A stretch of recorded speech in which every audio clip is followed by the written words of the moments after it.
उसी को फोन कर रहे हो? तुमने मुझे खुद से बेशक अलग कर दिया है, लेकिन मैं तुमसे कभी अलग नहीं हुई। तुम्हारा हर प्रॉब्लम मेरा प्रॉब्लम है। नताशा, मैं ऑलरेडी बहुत डिस्टर्ब हूँ, प्लीज मुझे और मत उलझाओ। दूसरों को बेसुकून करके तुम खुद भी बेसुकून हो। ये बेसुकूनी वक्ती है, परेशान मत हो, जल्दी खत्म हो जाएगी। दूसरों को नाखुश करने वाले कभी खुश नहीं रह पाते। तुम बद्दुआ दे रही हो मुझे? नहीं, बता रही हूँ। नताशा, मैंने कभी किसी को नाखुश नहीं किया और ना ही कभी कोई झूठी उम्मीद दिलाई है। बचपन से अम्मी और खाला अम्मी के मुंह से यही सुनती आई हूं कि तुम मेरे हो, तो मुझे किसी और की उम्मीद की क्या जरूरत थी? तुम्हें ये उम्मीद अम्मी और खाला ने दिलाई है। मेरी माँ ने कभी मुझसे इस बात का जिक्र तक नहीं किया, और अगर वो जिक्र करती तो मैं ना कर देता, क्योंकि मैंने तुम्हारे बारे में कभी उस तरह से सोचा ही नहीं है। इसलिए मुझे गिल्टी मत कर।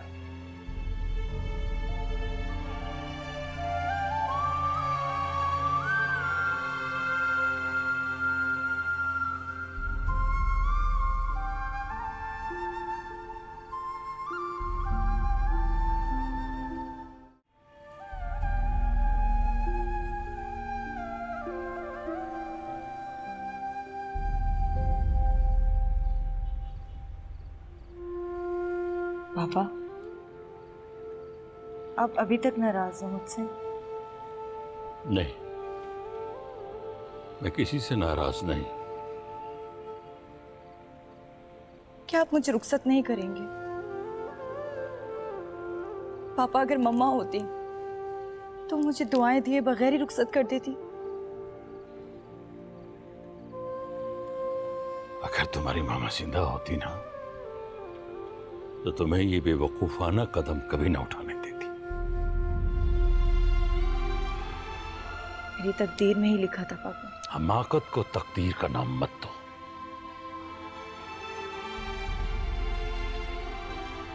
उस्मान, देखो प्लीज सब भूल जाओ और मेरा यकीन करो कि मैं तुम्हारी बेटी को बहुत खुश रखूंगा और तुम्हारी जितनी भी प्रॉब्लम है ना, सबको सॉल्व कर दूंगा। इसी गलतफहमी में इसने तुमसे निकाह किया। अल्लाह की बजाय इसने एक इंसान से मदद ली। ये भूल गई है कि हमारा दुख, हमारी परेशानियां, हमारे मसाइल, हमारा दर्द सिर्फ एक ही जात सुनने वाली है, और वो है अल्लाह। सिर्फ अल्लाह। ठीक है, अब आप लोगों को जाना चाहिए, मैंने आराम करना है। पापा,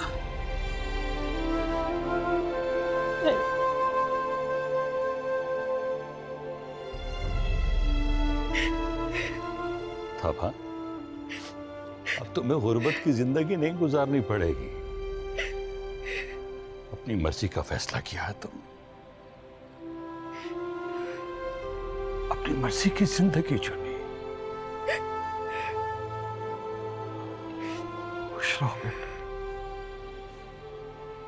जाओ। उस्मान,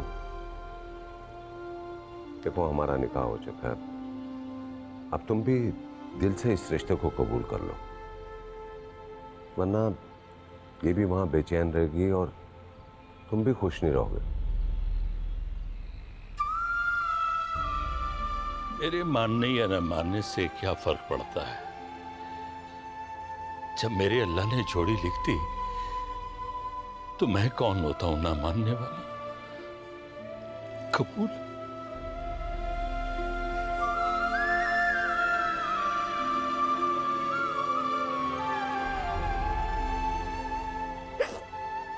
बस मेरी दुआ है कि कभी तुम्हें अपने फैसले पे पछताना न पड़े।